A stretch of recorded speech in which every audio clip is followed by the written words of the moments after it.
નમસ્કાર, ચેનલ સુરત પર આપ સૌનું હાર્દિક સ્વાગત છે.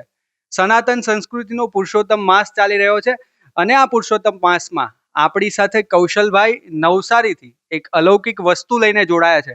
આ વસ્તુ શું છે? ચાલો તેમની પાસે જાણીએ. સર, આજે તમે વસ્તુ લાવ્યા છો એ શું છે અને પૌરાણિક એનું મહત્વ શું છે એ અમને જણાવશો. હું જે લાવ્યો છું તે ગણેશ શંખ છે, જે આખા વિશ્વભરમાં એક જ છે અને ભારત વર્ષમાં પણ એક જ છે, જેને રેકોર્ડ બુક ઓફ ઇન્ડિયામાં સ્થાન મળેલ છે. આ શંખની વિશેષતા એ છે કે આમાં કુદરતી ગણેશની આકૃતિ છે. એકચ્યુઅલી એવું કહેવાય કે આ એક ભગોડીય ઘટના છે. જે કરોડો વર્ષોમાં જે શંખ બનતા હોય તેમાં પણ પાછો નર અને નારી એવો જોઈન્ટ શંખ, જેમાં પાછી વચ્ચે ગણેશની આકૃતિ, એટલે માનો કે આખો શિવ પરિવાર જ કહેવાય.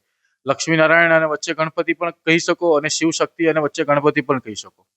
તો આ જે શંખ તમને મળ્યો, તો એના પાછળનો ઇતિહાસ શું છે? આ તમારી પાસે ક્યારથી છે અને એની પાછળ જે વસ્તુ છે એ ક્યારથી તમારી પાસે છે? એનો ઇતિહાસ તો એવો છે ને કે મારે પેઢી દર પેઢી વસ્તુ ચાલતી આવેલી છે. દાદા, પરદાદા, પપ્પા, હવે અત્યારે મારી પાસે છે. તો એક્ઝેક્ટલી ટાઈમ તો હું ના કહી શકું, પણ ઘણા વર્ષો જૂનાથી, ઘણા પેઢીઓથી અમારી પાસે છે. બરાબર છે. વિષ્ણુ ભગવાનના 4 હાથ, જે 4 હાથમાં શંખ, ચક્ર, ગદા અને પદ્મ હોય છે, તો એવો આ શંખ પૌરાણિક રીતે આમ જોવા જઈએ, પેઢી દર પેઢી તમે જે કીધું, તો આશરે કેટલા વર્ષ જૂનો હશે એવું તમને લાગે છે? વધારે કહું તો 700 વર્ષ ઉપરથી શંખ હશે. બરાબર છે. 700 વર્ષ જૂનો. 700 વર્ષ જૂનો આ જે શંખ તમે જોઈ રહ્યા છો મિત્રો, સાથે આ શંખનું જે આધ્યાત્મિક મહત્વ છે તેને લઈને તમારું શું કહેવું છે? આધ્યાત્મિકમાં તો એવું છે કે જો સાક્ષાત શ્રી ગણેશ છે એટલે વિઘ્નહર્તા છે જ. એટલે આ શંખ જ્યાં સ્થાન ધરાવે છે તે કોઈ નથી, કઈ તમારે વાસ્તુશાસ્ત્રનું નડતું નથી, કોઈ દોષ નડતા, કે નથી કોઈ નેગેટિવ ઉર્જા અનુભવ થતી એમાં. અને બીજી વસ્તુ કે નર અને નારી જોઈન્ટ શંખ, એટલે નર અને નારી શંખનું જુડવા મહત્વ તો બધાને ખબર છે, પણ જોઈન્ટ શંખ બહુ જ રેર હોય છે. કરોડો વર્ષમાં એક વખત નીકળી આવે છે. એટલે આમ જોવા જઈએ તો મોસ્ટ ઓફલી સાક્ષાત ગણેશજીને જ ઘરમાં બેસાડવાની વસ્તુ છે, અને સાક્ષાત ગણેશજી જ્યાં હોય ત્યાં તમને ખ્યાલ જ છે. બરાબર છે. એટલે સાક્ષાત ગણેશજી ઘરમાં બેઠા હોય તો કોઈ પણ વિઘ્નો ન આવે એવું આપણો ધર્મ માને છે.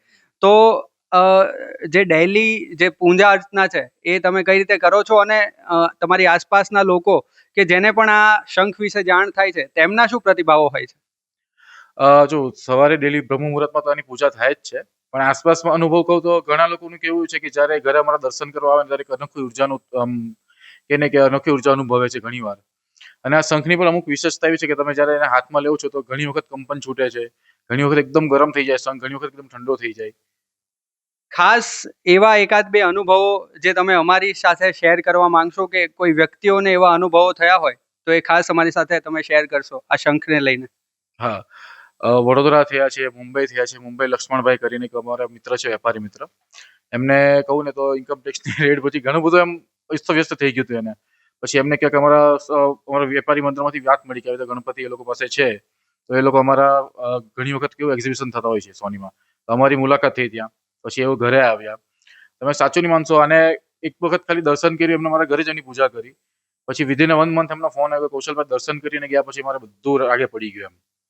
ધંધાકીય રીતે બી ઘણો ફાયદાકારક શંખ છે આ. બરાબર છે. તો મિત્રો, કહેવાય ને, શ્રદ્ધા હોય ત્યાં પુરાવોની જરૂર નથી પડતી. આ હતા આપણી સાથે કૌશલભાઈ નવસારીથી. આવી જ અવનવી વાતો જાણવા માટે અમારી સાથે જોડાયેલા રહો. ત્યાં સુધી મળીએ છીએ આવતા વિડીયોમાં.